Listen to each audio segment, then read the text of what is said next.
Labyrinths is brought to you by Knox Robinson Productions. Please consider becoming a patron. For as little as $5 a month, you can listen to Labyrinths ad-free. Visit patreon.com/KnoxRobinson to learn more. They came in the night, kicking in the door, and they took you. 2 faceless agents. And I couldn't even scream, though my head was pounding. Don't say anything. Say nothing without a lawyer. And I could hear you fighting them until I couldn't. And it was as quiet as before I met you. As quiet as my cell, which was in fact clanging and blaring with Italian soaps and violently ill women. I called the police station, but no one would believe me. All the pictures I had of you, of me and you, had been erased from my every device. Even your parents turned me away in confusion, childless. No one was even blaming me for your disappearance. That would have been something, proof that you were here before you were gone. You are gone. And I can't tell if I'm crazy and alone, or if this ache for you is proof enough of your existence to never give up looking. But, of course, you're just away for the latter part of today. Tonight, you'll crawl into bed with me. It's just that now, right now, there's no difference between me and her. Me and the crazy woman.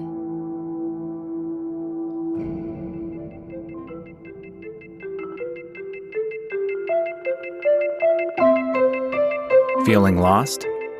Then you're in the right place. I'm Christopher Robinson. And I'm Amanda Knox. And while we're working hard preparing for Season 2, we've got a special Valentine's Day bonus episode of Labyrinths. What I read a moment ago was called Interlude, and it's from our book, The Cardio Tesseract. It's a collection of love poems we've written back and forth to each other over the years. We released it on the day we got married, and if you're into love poems, you can find it at knoxrobinson.com or on Amazon. That particular poem was about how even a brief moment of separation from your person can feel like a devastating and permanent loss.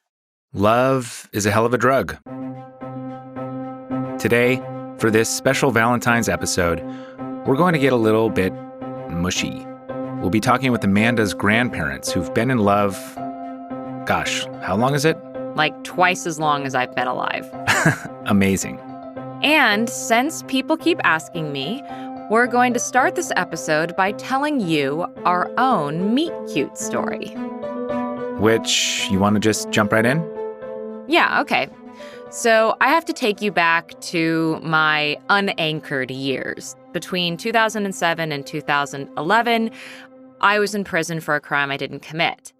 But I was still on trial even after I was released in 2011. So between 2011 and 2015, another 4 years, I was in limbo. I was being hounded by paparazzi. I went back to school, but even there, people were secretly photographing me in class, and I felt like I couldn't really trust anyone that I didn't know from my life prior to everything that happened in Italy. I did write a book, and then shortly after my book was published, I started writing under a pseudonym for a small local newspaper. What was your pseudonym? Emile Monte. Where'd you get that? So Emile is from Emile and the Detectives, a young adult novel from Germany that was my Oma's favorite book growing up. And Monte was because there was a can of Del Monte peas on the counter at the time that I was like, Emile Monte, okay. So I was doing arts correspondence, and I was writing about local artists and plays and doing book reviews. And that was great because it allowed me to have a sense of connection to my community while I, at the same time, was not making friends, not meeting new people, not going to public events. I just couldn't be a regular human being. I mean, you're facing extradition. You're worried that you might be shipped back to Italy if you get found guilty again. Absolutely. And that anyone who might potentially want to get close to me might want to do so to sell pictures of me or stories about me. And it felt like there was no way that I could just live a normal, anonymous person life. It just wasn't in the cards for me. And it wasn't until I was definitively acquitted by the Italian Supreme Court in 2015 that I thought, oh my gosh, I am not being hunted. I'm not being literally hunted down anymore. Do I get to live a life that is more proactive instead of reactive? And shortly after this time, I was given the assignment by the local paper to write a review of a novel written by two local authors, debut novel. It was called War of the Encyclopedists. It was, how to describe this book? Theoretically, it is the comparison of two very different worlds, deployment in Iraq and academia in Boston, and how those two completely separate worlds are actually echoes of each other. But it's also a wacky and zany adventure, love triangle, fun times, millennials. Yeah, sounds great. Yeah, sounds great. And in fact, I wrote a glowing review and I submitted it to the paper, and that was going to be the end of it until I walked out of the apartment building that I was living in at the time on Capitol Hill, and I just happened to serendipitously notice a poster in the diner window across the street. And that poster looked like a rock concert poster, but it was for a book reading at the local bookstore of this exact book that I had just reviewed. And I thought, maybe I'll go out for once and check this out. So I had gone all around town posting up flyers for the book launch of my debut novel, which I co-authored with my friend Gavin. And this was my night in the spotlight. I had begged everyone I'd ever met to come to this book reading at Elliott Bay Book Company. It was a big turnout. Yeah, there were lots of people there. 150 people there or something. There was a lot of people. The room was packed. And I was walking around and thanking people and glad-handing and a little jittery because I was about to go up on stage and do this first ever book reading. And then the whispers start circulating through the crowd. Amanda Knox is here. Oh my God, is that Amanda Knox? Look, over there. She's sitting right there. And I didn't know who Amanda Knox was. I mean, I had heard the name. I knew that something had happened in Italy. I kind of thought that there was maybe someone got pushed out of a window. I really didn't know. When all that stuff was going down, I was in grad school in Boston. I had, my nose deep in Elizabeth Bishop. You wish. Yeah. My head was in poetry books. And that sort of story, true crime, tabloid type story was the furthest thing from my mind. I didn't really care, honestly. So someone introduced me to you. I think we shook hands, and then I got up on stage with Gavin and we did our reading. And it was adorable. I'm like, wow, these are two dudes who are very different. One of them is this big, bald, military guy with a lisp. And then there's this sort of academic Elton John type with stripes carved into his beard. And were you wearing bling that night? I might have had some bling on. You might have had some bling on. And I just thought, wow, this is an adorable bromance. I need to interview these guys. So I asked you for an interview, and a few days later, you invited me over to your apartment where we sort of drank some scotch, and I interviewed you, took some pictures of you guys.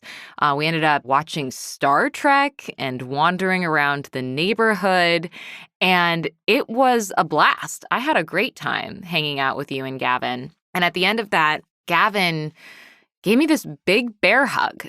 And you shook my hand and said, we should be friends. And I meant it. I thought she was cool. I had a good time, but it didn't feel like something weighty and meaningful to me. It was just like, oh, she's cool. Let's hang out. We should be friends, which, in Seattle could mean anything because, we're notorious for being like, yeah, let's hang out and then never hanging out. But for me, it did feel weighty and meaningful because I had taken a big risk in, first of all, going to your book reading in the first place. Lo and behold, there were whispers and all of that. But the really big thing was meeting two people who I didn't know in person at their house and spending time with them. That was not something that I did. That was absolutely out of my realm of possibility. And I was really struck by you saying, we should be friends, like we're peers. Like I could just meet a person in the world who is interested in things that I'm interested in that have nothing to do with my case, who would want to have a friendship with me. That meant a lot to me. So we became friends. And 9 months later, we started dating. Yeah. Yeah. And man, things got carried away quickly. Yeah, I think against your better judgment, we just kind of moved in together like that. Yeah. And we've been married now almost a year, which feels like forever. Right. But compared to my grandparents, it's an eye blink. I know. If there is any couple we know who are OG lovers, it's Bill and Mildred Knox. And when we thought about doing a Valentine's Day episode, we were like, we got to know their secret. So we trekked over to their tiny cottage in the woods on a very small rural island in the Puget Sound. And asked them about love.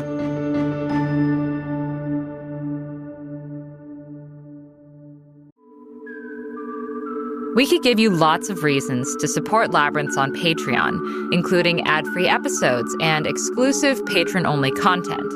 But why not hear it direct from a listener? Hi, this is Cannon. I'm a big supporter of the Labyrinths Patreon page because the work that these people do is really thoughtful, and it's one of my favorite podcasts and Patreon accounts in the world. Visit patreon.com/Knox Robinson.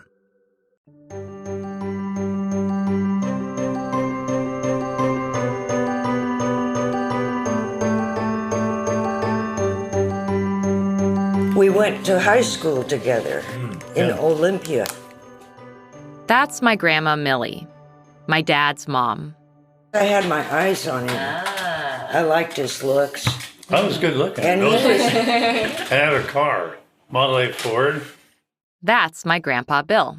I invited him to a Tolo Okay. in high school. That's our first Ooh date. la la. And I had a long dress on. Yeah, strapless. Evening gown. Ooh. Black velvet, never forget. And her hair was coal black at that time. Oh. And I bought the biggest orchid I could find.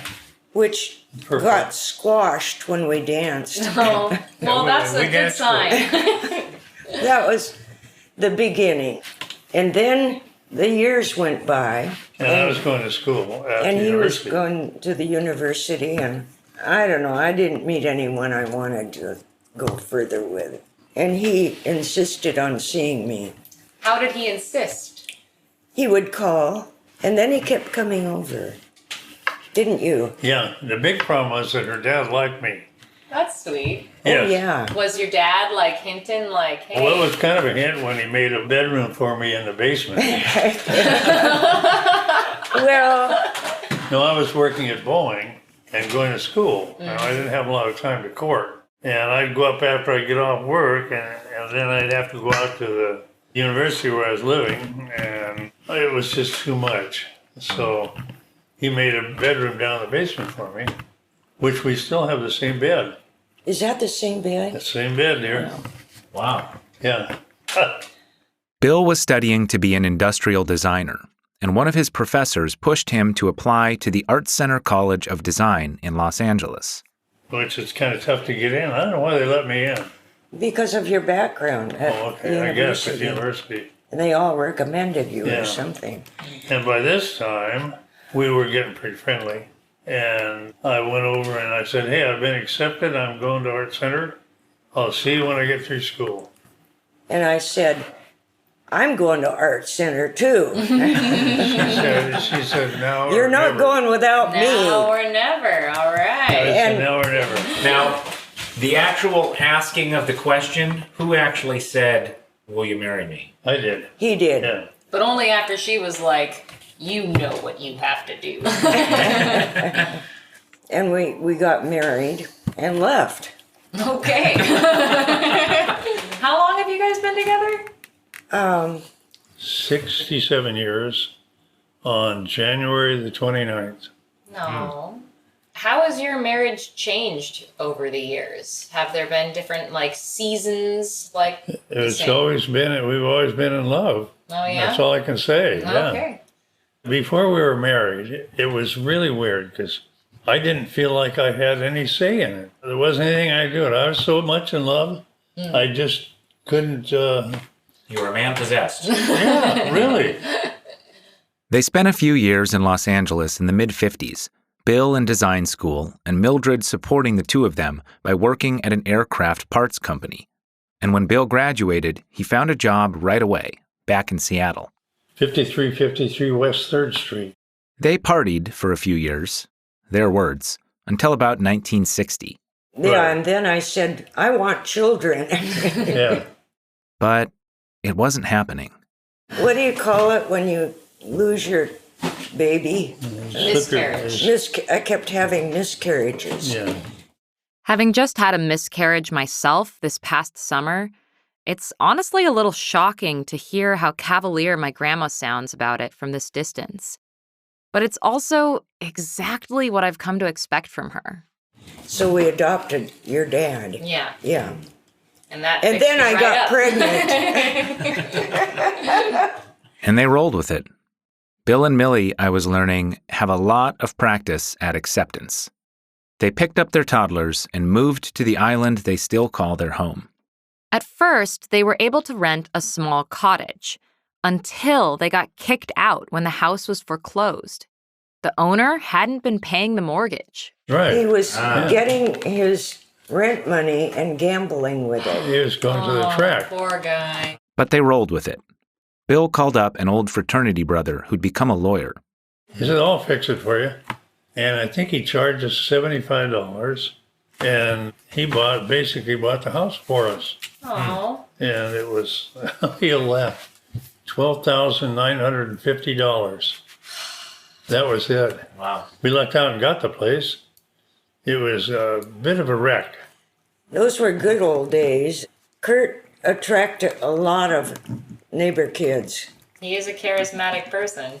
and they all came to play. And there used to be a dirt pile out there. And that was a on? big attraction. Ah. Yeah, all the neighbor kids. All the neighbor kids. And The good old days. And Means a fancy Nintendo. Have a dirt pile. so this gives you some ideas. Before they knew it, the kids were grown. My dad was running track, sporting a mullet, and courting my mom. And Bill and Millie found themselves with an empty nest. I bought a bus. Like a beat-up bus? Yeah. Oh, yes. That was our favorite car.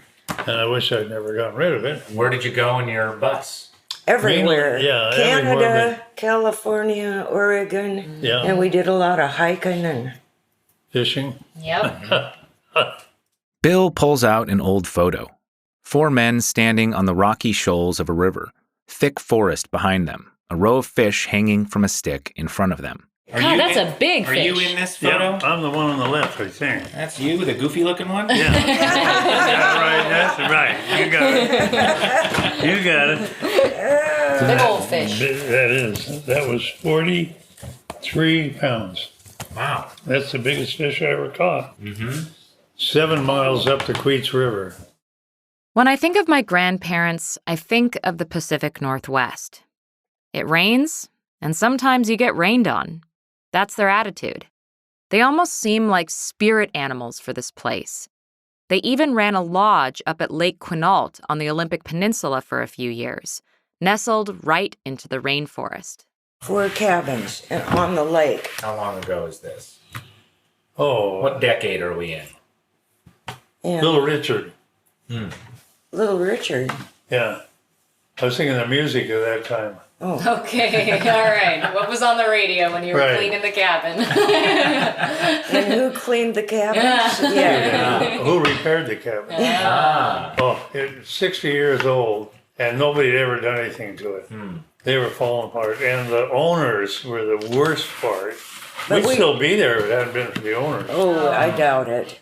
I think we would have. But we enjoyed the heck out of it. Oh man, it was That an sounds experience. great. Exploring. It sounds like you had a natural sort of division of labor or things like that. Really? Yeah, I've conned her into that for years. Ah. Who does what? What's the... It's not in my contract. How do you... what is in your contract? We do the fire. You know what? He does the fire too. Men do things. I'm the maintenance guy. Oh, he's so good at repairing, are you? I'm pretty good. Yeah, you're good. Yeah. I certainly don't do the repairs. I'm really happy. Who's more responsible for the cat? I get the litter box. He gets the litter box. Oh, all right. Oh, that's funny. What was the most romantic thing you guys did for each other? Racing for the tent with a cloud of black mosquitoes behind us. Oh, no. They bit me. There were so many mosquitoes. Oh, that was horrible. I think the most, I don't know, romantic. You were never romantic. We're just in love. What do you want from us? Did you ever paint anything as a gift for Mildred? Did you ever paint, Grandma? Yes, I Did you like did. do a portrait of her? Yes, I do. Where are those? It's in the trunk. Are they all scandalous? No. No. You know, like No, they did in no. Titanic. She wouldn't do it. You tried. Well, the thought crossed my mind. But I never did. I never got the chance. But I did a portrait when she was pregnant. Do you remember that? No, you don't. I don't. And she I has trouble haven't. remembering some things. Half of my memory's gone.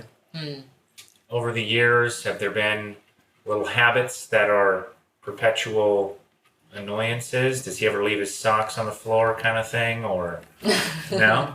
You're both perfect around each other? Never? I guess we've accepted whatever Yeah, they whatever each we do. Maybe that's do. the secret. And I do some things and he doesn't and vice versa. Yeah. And we just roll with it. And especially at this age. No, but we blame it on our age. There you go. Ah. That works pretty good. Yeah, what advice do you have for people who want to be in love all their life? Gosh, that's just automatic. Ah, I really, I don't know. We have our days when we don't get along, and it's due to what's going on in the world. We're bored and we're tired of not, inviting people in. But well, you guys got your shots, so our first step is Yeah, on the first way. step. I feel really, really good about that. I do too. Thanks to our friend at the drugstore. Yeah, I probably wouldn't have made it if I'd gotten that flu. Because I've got all the bad things going on in my lungs. Yeah. COPD, and asthma, and emphysema, and chronic bronchitis. And, if I had gotten that flu, I would be a goner. Yep. But it's okay. We're here. Yeah, you are here. You made it this far. Yeah, I'm losing all my friends. No. Bam. Yeah, And I can accept that. I'm Yeah. having trouble with He it. can't. Yeah. Well, Donnie, for instance. But he was in his 70s. Oh, that's young. We were going to go fishing, damn it. Oh. He had a new hole that he said is full of fish, easy to get to. And he never told you exactly where it was? No, Ah. I'll never get there anyway. I'm sorry you're losing your friends. That's hard. When's your next anniversary? Next January? Next January, yeah. All You right. guys should do a naked portrait. I don't think so. So what do you do on your anniversary? Gamble. Ah. We go to Little Creek. What do you play? Machines. Just Yeah. Push the button. shink. Or, Yeah, the old okay. days, they were the most fun. Oh, they were. But You no, know it's rigged for the house. Oh, House always absolutely. wins. that's the problem. It's not. I always figure it's not gambling because you're going to lose. So you know before you start that it's not a gamble. It's for sure. What did I win on that? She won $900 Whoa. on a penny machine, and we were trying to leave. And it always happens when you're trying to leave that she'll hit a big one. What did you spend that on? Probably gambling. Well, thanks again for hanging out and telling the stories. Yeah. We really, Frozen. we're not that romantic. I don't know. It's all right. names. You know, Well, maybe that's the secret. Maybe it is. Don't make a big deal of it. Yeah. just be in love.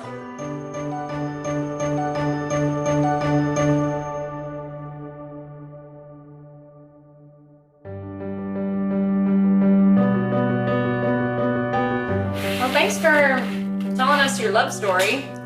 Did you record it? Yeah. Yep. How funny.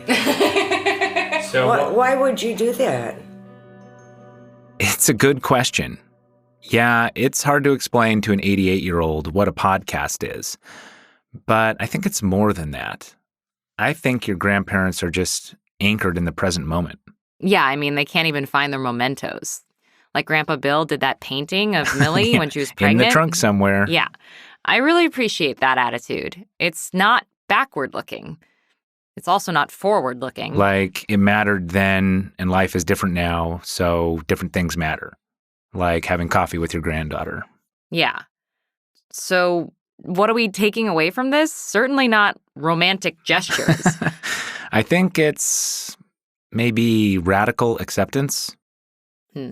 Like find the person you can get evicted with, Hmm. the person you can have a miscarriage with, or the person you can gamble and lose with and still walk away with a smile. Is there anything more romantic than that? I don't know. The way you proposed to me was pretty otherworldly. So it's true. I am one for big romantic gestures. And it took me a while to plan it. Yeah, I was getting antsy. I almost asked you.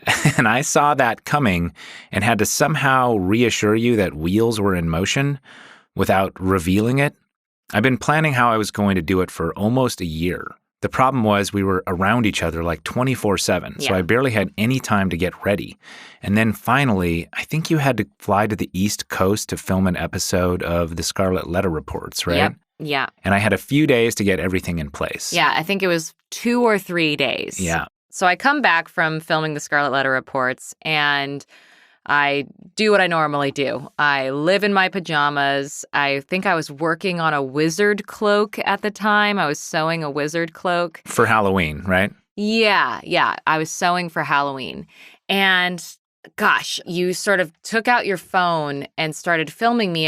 And you said that you wanted to take a video of me sewing the wizard cloak to show to your mom. So, tell me what we got. Well, right now I'm fucking up the hem of this cloak, as it were. And then all of a sudden, out of nowhere, What is that? the sound of a missile, really loud. What the fuck is that? There's a crash, and I'm like, oh my God, is North Korea bombing us? Oh my God.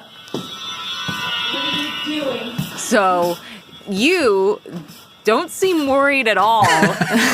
What are you doing? You're just like, oh my goodness, something landed in the backyard. And I'm like, what are you doing? Scary as fuck. What was that? What the fuck is that? And it was dark out already, and I had no idea. So I follow him. He's like, let's go check out what's happening in the backyard. And I'm like, okay. So I step out and I peek out from the back door, and There is a glowing crater in the backyard that is smoking. Lo and behold, something crash landed in the backyard, so we go to investigate. And What did you find? well, I found a meteorite, and inside this meteorite was a shard of like a slab of labradorite that had been engraved upon. And upon closer examination, there was an inscription, a partial fragment of the Galactic Encyclopedia page, basically about our future life together. And it described like all these wonderful endeavors that we did in the future. And at the very end, didn't quite finish because it got cut off. And you had written it in such a way that it was like clear that you were proposing to me. But also I was like, I almost didn't want to like believe that it was you proposing to me because I just really needed you to like say, will you marry me?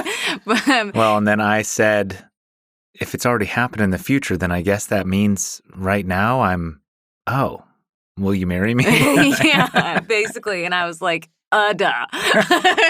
You're like, yeah. Yeah. And meanwhile, I'm thinking, man, the fog machine timing went off perfectly. And I had that black light hidden in the trees that's shining down on this glowing fake meteorite that I made. And like the E.T. music like surged perfectly, like somehow just in the timing of us approaching that thing. That worked out perfectly. This is all on YouTube if you want to watch it. I had a GoPro hidden in the trees. Just search for Amanda Knox proposal.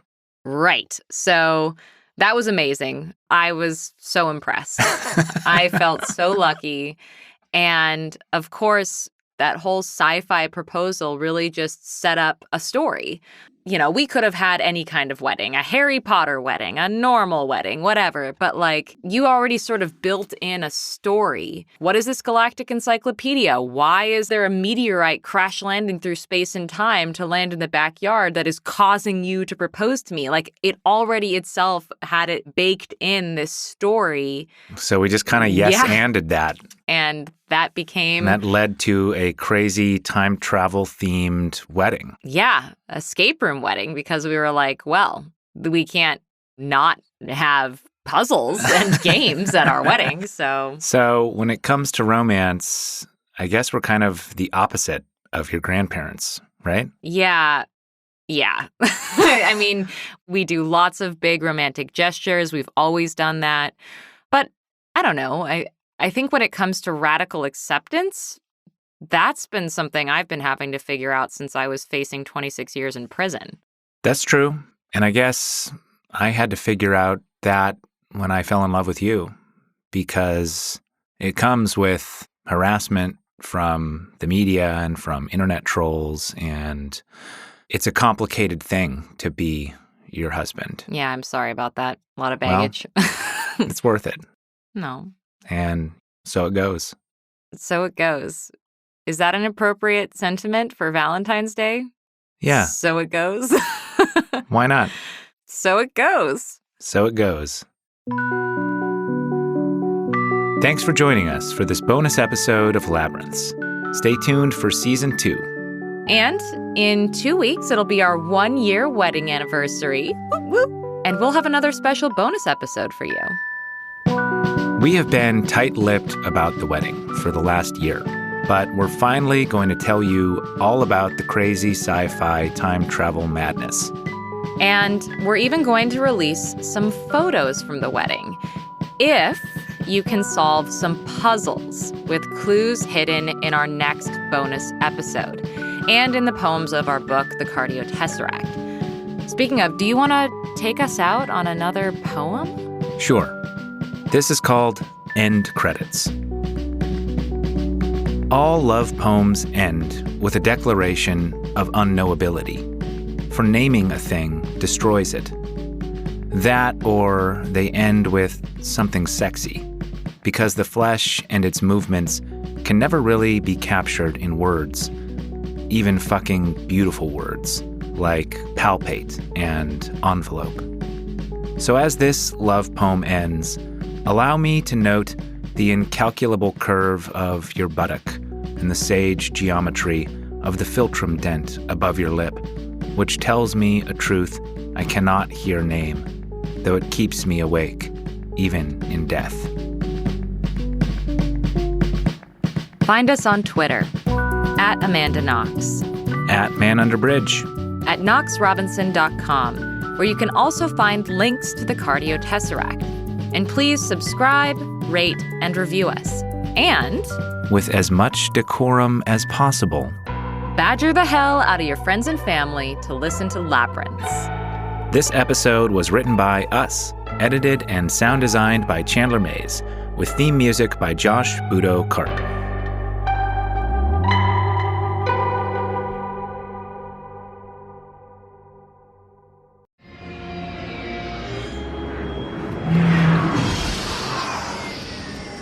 Hold it right there. Let me hear your ad. These aren't the ads you're looking for. These aren't the ads we're looking for. This podcast is listener-supported. This podcast is listener-supported. Visit patreon.com/Knox Robinson. Come on, boys. Let's visit patreon.com/Knox Robinson.